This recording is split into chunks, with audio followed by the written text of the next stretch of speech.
یاسین شریف پڑھنے والوں کو معلوم نہیں ہے کہ اللہ نے سورہ یاسین شریف میں کیا کہا ہے۔ یاسین شریف پڑھنے والے بھی غافل ہے کہ سورہ یاسین شریف میں اللہ کا میسج کیا ہے۔ پڑھو، دو رکوع پڑھو اور دو رکوع کو سمجھنے کی کوشش کرو، دیکھو آپ کا ایمان کیسا بنتا ہے۔ اسی سورہ یاسین شریف کے اندر حضرت حبیب نجار رحمت اللہ علیہ کا قصہ قرآن مجید نے بیان کیا ہے۔ ایسا قصہ کہ سورہ یاسین پڑھنے والا پڑھ ہی نہ سکے، سورہ یاسین شریف مکمل کر ہی نہ سکے، کہ حضرت حبیب نجار رحمت اللہ علیہ نے کیسی قربانی دی اللہ کے لیے۔ حضرت عیسیٰ علیہ السلام نے اپنے دو بندوں سے کہا کہ جاؤ انتقیس، آپ نقشہ دیکھیں گے اس میں ایک شہر ملے گا انتقیس، اور یہ بڑا تاریخی شہر ہے۔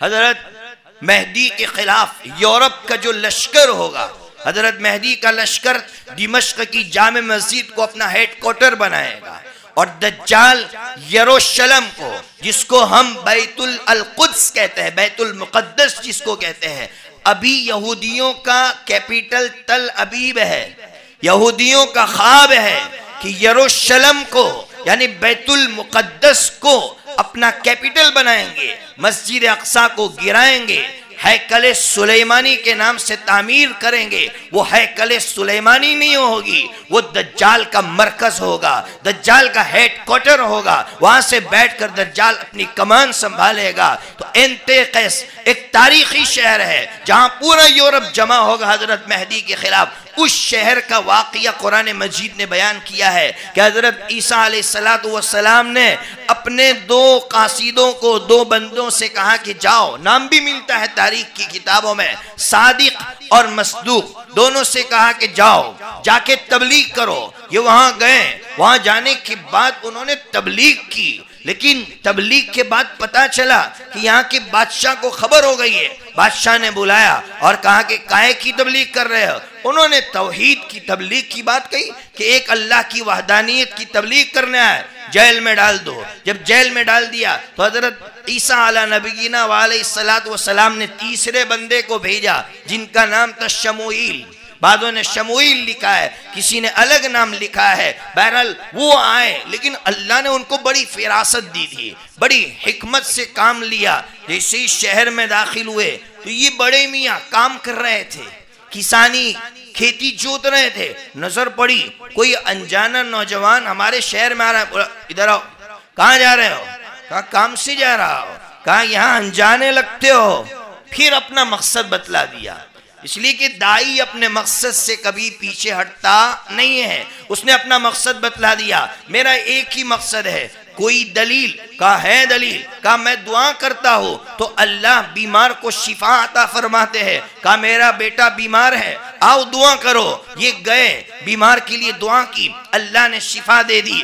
وہ نوجوان بھی ایمان میں داخل ہوا، حضرت حبیب نجار بھی ایمان میں داخل ہو گئے۔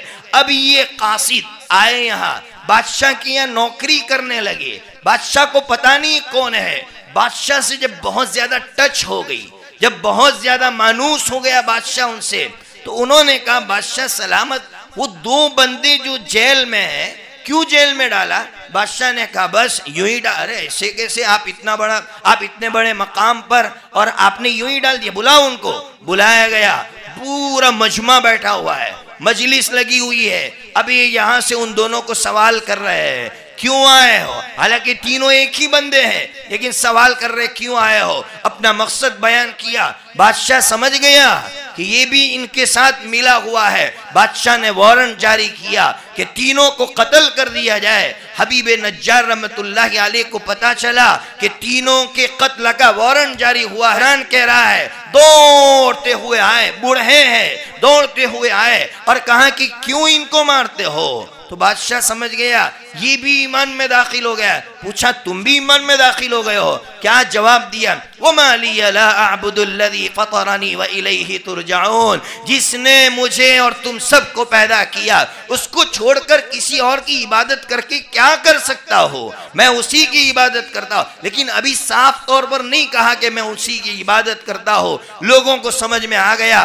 کہ یہ بھی ان کے ساتھ ملا ہوا ہے۔ ابن مسعود رضی اللہ تعالیٰ عنہ کی روایت ہے، ابن کثیر نے یہ روایت نقل کی چکی ہے. لوگوں نے اتنا مارا کہ پیروں کے تلے روند دیا, اتنا روندا کہ آپ کی آنتیں باہر آ گئی. جب آنتیں باہر آئی تو پوچھا لوگوں نے, بتاؤ کس پر ایمان لاتے ہو؟ تو حبیب نجار رحمت اللہ علیہ نے فرمایا, انی آمنت بربکم فاسمعون. آنتیں باہر نکل چکی تھی لیکن یہ صدا دے کر گئے, اور سورہ یاسین شریف میں اللہ نے اس جملے کو نقش کر دیا. انہوں نے کہا, سنو, جس رب کو, جو رب تمہارا ہے وہ رب میرا ہے, میں اس رب پر ایمان لا چکا ہوں. کان کھول کر سن لو. لیت قومی یعلمون بما غفر لی ربی وجعلنی من المکرمین. قرآن نے یہ سورہ یاسین شریف میں ان کا واقعہ بیان کر کے ہمیں یہی پیغام دیا ہے, یاسین پڑھنے والوں تمہارا ایمان بھی اتنے ہی معیار پر ہونا چاہیے کہ دنیا ہماری آنتیں نکال دے لیکن ہم اس ایک اللہ کو نہیں چھوڑ سکتے.